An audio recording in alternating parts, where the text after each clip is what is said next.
आज की वीडियो में हम बात करते हैं व्हाट इज़ एलएलएम और एलएलएम कैसे कैसे काम करता है और एलएलएम कैसे इंटरनली काम करता है और उसको एक हम एग्जाम्पल के साथ में समझेंगे। तो सबसे पहले मैं आपको बता देता हूँ कि एलएलएम एक्चुअली होता क्या है। तो एलएलएम जो होता है हमारा लार्ज लैंग्वेज मॉडल होता है एक्चुअली।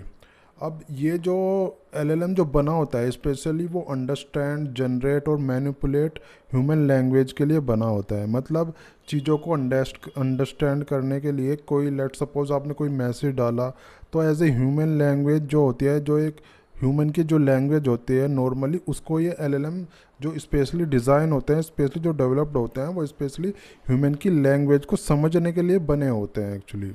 और जो इनका आउटपुट आता है वो ह्यूमन की लैंग्वेज में ही आता है, जो अंडरस्टैंडेबल हो सकती है ह्यूमन के लिए, समझने में जो इजी होता है इंसान को, वही उसमें ये रिप्लाई करता है जो एलएलएम होता है।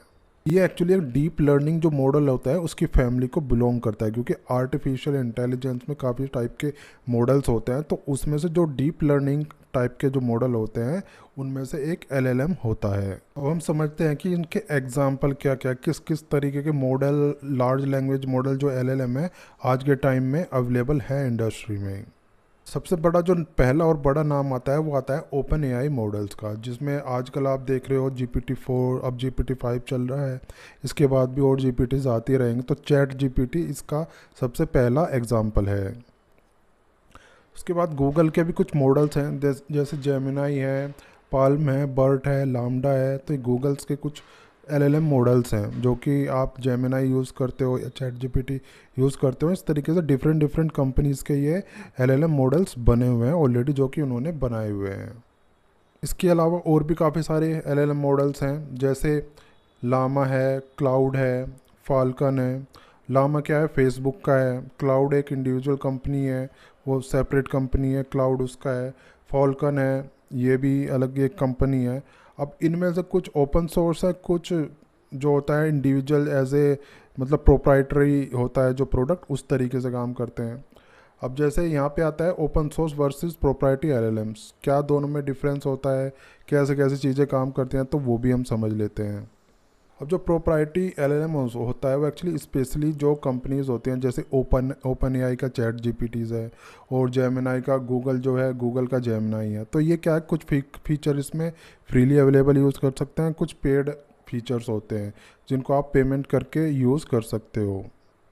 अब जो ओपन सोर्स एलएलएम होता है वो एक्चुअली फ्री टू यूज़ है, उसको मॉडिफाई भी आप कर सकते हो, डिस्ट्रीब्यूट भी कर सकते हो और उसमें रिसर्च भी कर सकते हो। उसको फ्री तो यूज़ कर ही सकते हैं, लेकिन आप चाहते हो कि इसमें ये और इसमें ये चीज़ होनी चाहिए तो उसमें आप उसको मॉडिफाई भी कर सकते हो। बट जो प्रोप्राइटरी चीज़ें होती हैं उनको मॉडिफाई आप नहीं कर सकते हो। सारा जो अंदर का तामझाम रहता है वो हिडन रहता है, बस आप उसको एपीआई के थ्रू एक्सेस कर सकते हो। इसके अलावा उसमें कोई मॉडिफिकेशन वगैरह नहीं कर सकते। बट ओपन सोर्स को आप यूज़ तो करोगे, बाकी उसमें कोई मॉडिफिकेशन वगैरह भी आप कर सकते हो। बात आती है कि हाउ टू एक्सेस एलएलएम्स।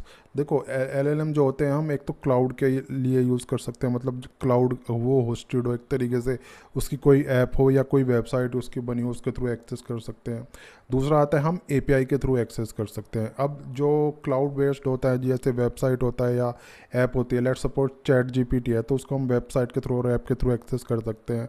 तो उनने एक नॉर्मल जो जनरल बेसिक यूज़र होता है वो भी उसको एक्सेस कर सकता है। लेमैन अगर कोई यूज़र है तो वो भी इजीली एक्सेस कर सकता है। बट जो एपीआई है उसको हम कैसे एक्सेस करें, एपीआई के थ्रू एक्सेस करेंगे, कीज़ वगैरह के थ्रू, जो कि टेक्निकल पर्पज़ के लिए यूज़ होता है एक्चुअली, क्योंकि नॉर्मल लेमैन यूज़र उसको यूज़ नहीं कर सकता है। अगर आप कोई डेवलपमेंट कर रहे हो, कोई ऐप बना रहे हो, कोई वेबसाइट बना रहे हो, तो उस पर्पज़ के लिए हम एपीआई यूज़ करते हैं एलएलएम्स के। अब हम समझते हैं लार्ज लैंग्वेज मॉडल को। जैसे इसमें होता है लार्ज लैंग्वेज मॉडल, तो ये क्या होता है एक्चुअली, जो LLM I mean large language जो मॉडल होता है। लार्ज का जो इसमें मीनिंग है, मीनिंग ये है कि एक जो लार्ज नंबर ऑफ डेटा है उससे ये फीड होता है। ठीक है, कॉम्प्लेक्स जो डेटा है उससे फीड होता है। एक तरीके से जो लार्ज काइंड ऑफ डेटा होता है उससे जो हमारा एलएलएम है वो फीड रहता है। अब लैंग्वेज का क्या मीनिंग है यहाँ पे। लैंग्वेज का जो मीनिंग है, हमारे जैसे जो उसकी डेटा ट्रेनिंग होती है, जैसे टेक्स्ट के थ्रू डेटा ट्रेनिंग होती है, ग्रामर्स के जो स्ट्रक्चर होता है उसके जो सिंटैक्स होते हैं उसके थ्रू ट्रेनिंग होती है, फैक्ट रीजनिंग के थ्रू ट्रेनिंग होती है। ठीक है, और इसमें जो वर्ड होते हैं, नॉलेजेबल जो वर्ड होते हैं, उनके थ्रू इसकी ट्रेनिंग होती है एलएलएम की। तो इस तरीके से लैंग्वेज, जो चीज़ें अंडरस्टैंडेबल रहती हैं, जो लैंग्वेज में यूज़ होती हैं, उनको ये फीड करके रख लेता है। थर्ड वर्ड जो आता है इसमें मॉडल आता है।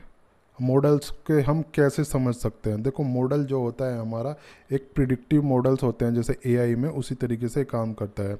ये एक सीक्वेंस देता है टेक्स्ट की, कि जैसे आपने कोई लिखा हेलो, तो उसको अगर पता होगी हेलो के बाद क्या आता है, हेलो डियर, नेक्स्ट इसका प्रेडिक्शन क्या होगा, डियर। अब फिर मैं अगर लिखता हूँ हेलो डियर, उसके बाद ये थर्ड वर्ड आपको रिप्लाई करेगा कि अगर कोई लिखता है हेलो डियर तो उसके बाद क्या रिप्लाई होना चाहिए। तो जनरली जो ये प्रिडिक्ट कर सकता है वर्ड्स को, तो उस हिसाब से ये रिप्लाई करता है। नेक्स्ट वर्ड या टोकन, जिसको टेक्निकली हम टोकन बोलते हैं, तो नॉर्मली लेमैन लैंग्वेज में हम वर्ड बोल सकते हैं, लेकिन टेक्निकली आर्टिफिशियल इंटेलिजेंस में इनको टोकन बोला जाता है एक वर्ड को। तो उस तरीके से प्रिडिक्ट करके रिप्लाई करता है, जो जो पॉसिबिलिटी है इसके पास, जो जो प्रोबेबिलिटी ये फाइंड करता है, उसके अकॉर्डिंग ये रिप्लाई कर देता है। अब बात करते हैं कि हाउ डज़ इट वर्क, ये कैसे इंटरनली काम कैसे करता है ना, कैसे कैसे चीज़ों को एनालाइज करता है, और आपको जो ये रिप्लाई करता है, जो आउटपुट देता है, वो कैसे कैसे आउटपुट कर देता है। तो फुली जो है ये मैं आपको बताता हूँ कैसे ये चीज़ें काम करती हैं। तो सबसे पहले जो था हमारा इसमें ट्रेनिंग ऑन टेक्स्ट था, मतलब सबसे पहले जो इसकी ट्रेनिंग होती है वो टेक्स्ट में ट्रेनिंग होती है। सबसे पहले क्या होता है, इसकी ट्रेनिंग होती है। एक्चुअली मॉडल जो होते हैं ट्रेंड होते हैं, huge number, large amount of data से ये ट्रेन होते हैं। एक ह्यूज अमाउंट ऑफ टेक्स्ट, जैसे बुक्स होता है, वेबसाइट होता है, कोड होता है, आर्टिकल्स होता है, जो इंटरनेट पे अवेलेबल चीज़ें होती हैं, जो इंटरनेट पे अवेलेबल डेटा होता है, उससे ये ट्रेन होता है एक्चुअली। अब ड्यूरिंग द ट्रेनिंग, जब इसकी ट्रेनिंग होती रहती है, तो ये क्या करता है, प्रोबेबिलिटी फाइंड करता है, प्रोबेबिलिटी सेट कर लेता है उस टाइम से कि कौन सा वर्ड किस चीज़ से रिलेटेड है, उसकी प्रोबेबिलिटी सेट कर लेता है। उसको टेक्निकली हम वर्ड की जगह टोकन हम बोल सकते हैं। अब एक एग्जांपल के थ्रू मैं आपको बताता हूँ कैसे ये चीज़ें काम करती हैं। जैसे कोई सेंटेंस है, the cat sat on the, अब ऑन द के बाद क्या आएगा, मैट। मैट की प्रोबेबिलिटी हाई है।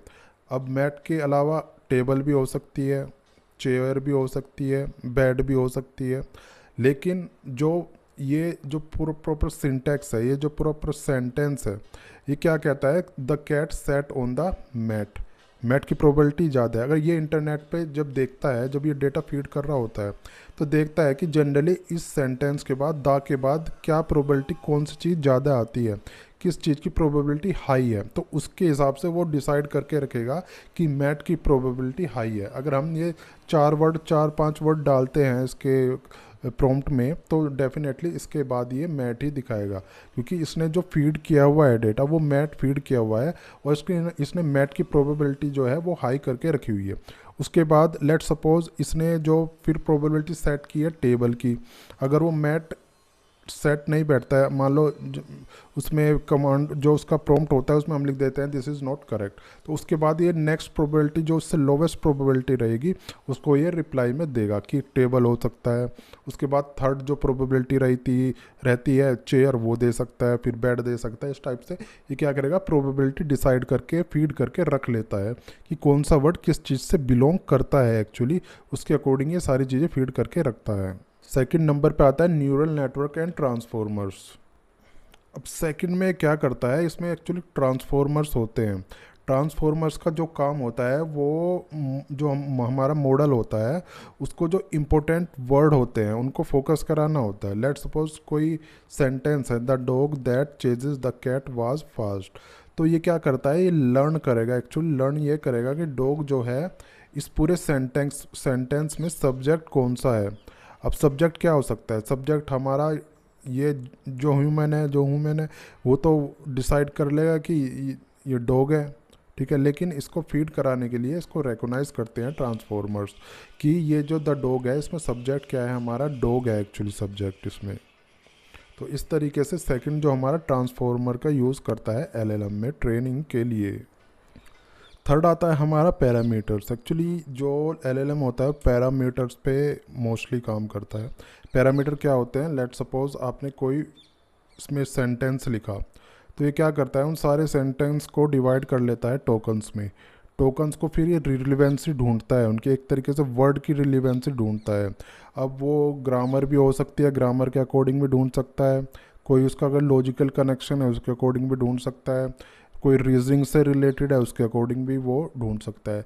तो पैरामीटर्स का एक बड़ा रोल होता है इसमें, तो उसके अकॉर्डिंग ये सारी चीज़ें करता है। लेट सपोज आप कोई प्रॉम्प्ट डालते हो तो एलएलएम उसको प्रोसेस करता है, टेक्स्ट प्रोसेस करता है, उसमें जो टेक्स्ट होता है उसके अकॉर्डिंग फिर उसकी प्रोबेबिलिटी जो प्रेडिक्ट होता है वो प्रेडिक्ट करता है उसको, ठीक है। नेक्स्ट टोकन क्या है वो डिसाइड करता है, एंड फिर ये साइकिल जो है चलता रहता है हमारा। वो रिस्पॉन्स देता है, फिर आप कुछ दूसरा उसको इनपुट देते हो, फिर वो रिस्पॉन्स देता है, फिर इनपुट देते हो। तो ऐसे ऐसे ये पूरा सेंटेंस वगैरह पूरा जो आउटपुट होता है उसको ये कंप्लीट कर लेता है। अब इसको हम एक डिटेल्ड एग्जांपल के थ्रू हम समझते हैं कि सारा जो प्रोसेस है वो कैसे काम करता है एक्चुअली। देखो, सबसे पहले यूज़र इनपुट करता है, इनपुट डाला उसने। अब जो इनपुट उसने डाला ये जो उसका सारा टोकनाइज हो जाएगा, मतलब टोकन में डिवाइड हो जाएंगे। लेट सपोज आपने 5 वर्ड का एक सेंटेंस डाला तो 5 टोकन उसमें से निकाल लेगा। अब जो जितने भी उसमें टोकन है उनको एक वैल्यू होती है, न्यूमेरिक वैल्यू टोकन बोलते हैं उसको, अलग से ये अपने अकॉर्डिंग एक वैल्यू उसमें डिफाइन होती है उसकी एक्चुअली। लेट सपोज आप एक वो डालते हो, जैसे मैंने यहाँ पे डाला ये प्लेइंग, तो प्लेइंग ये एक तो प्ले लिया इसने और एक आईएनजी लिया, उसमें 2 वर्ड में इसने डिफाइन कर दिया। अब इनको टोकन में इसने डिवाइड कर दिया। उसके बाद क्या करता है ये एम्बेडिंग करता है। एम्बेडिंग क्या करता है, वही होता है कि नंबर्स में डिफाइन कर देता है, एक तरीके से टोकन उनके बना लेता है, ठीक है। प्ले का इसने टोकन डिफाइन कर दिया ये इस तरीके से। उसके बाद ट्रांसफॉर्मर यूज़ होते हैं, ट्रांसफॉर्मर लेयर के पास ही जाता है। ट्रांसफॉर्म लेयर जो है हमारा रिलेशनशिप फाइंड करता है। लेट सपोज आपने कोई वर्ड डाला तो ये क्या करेगा, इस वर्ड का अकॉर्डिंग जो उसने डेटा फीड किया होगा इंटरनेट से, उस वर्ड की प्रोबेबिलिटी देखेगा कि इस वर्ड के साथ क्या क्या रिलेशन हो सकता है। तो उसके अकॉर्डिंग जो हाईएस्ट प्रोबेबिलिटी रहेगी उसके अकॉर्डिंग वो आउटपुट देगा, रेस्पॉन्स देगा। वो डिसाइड करेगा कि जो कोई पर्टिकुलर वर्ड डाला है वो किससे रिलेटेड है। लेट सपोज एक एग्जांपल की मैं बात करता हूँ, अगर मैंने लिया कैट, कैट मैंने इनपुट दिया एलएलएम को, तो वो कैट को देखेगा कि वो बुक से रिलेट करता है, टेबल से रिलेट करता है, ठीक है। अब बुक से तो रिलेट नहीं करता तो टेबल से वो रिलेट कर सकता है, तो इसलिए टेबल की जो प्रोबेबिलिटी है वो हाई है एक्चुअली। तो रेस्पॉन्स में मैं टेबल ही देने वाला है। या जैसे ये फिर उसके बाद ये करेगा प्रेडिक्शन, प्रेडिक्शन रेस्पॉन्स एक तरीके से। तो मॉडल क्या करता है, प्रोबेबिलिटी डिसाइड करेगा कि ये जो ब्लू है या डार्क है या क्लाउडी है, इनकी ये प्रोबेबिलिटी इसने दी हुई है ना। जैसे 0.70 है, 0.10 है, 0.05 है, तो हाईएस्ट प्रोबेबिलिटी क्या रहता है 70.70 है। तो जो ये इसका रिस्पॉन्स में देगा हमारा ब्लू रिस्पॉन्स में देने वाला है। 5th नंबर पे जो होता है आउटपुट जनरेशन होता है, वही आउटपुट जनरेशन वो दिखाएगा, जो फाइनली प्रोबेबिलिटी में जो रेस्पॉन्स देगा वही आउटपुट में यहाँ पे दिखा देगा, ठीक है। तो एक छोटा सा एग्जांपल था जिसके थ्रू आप जो एलएलएम का जो वर्किंग है कैसे कैसे काम करता है वो आप सिंपली इसको समझ सकते हो।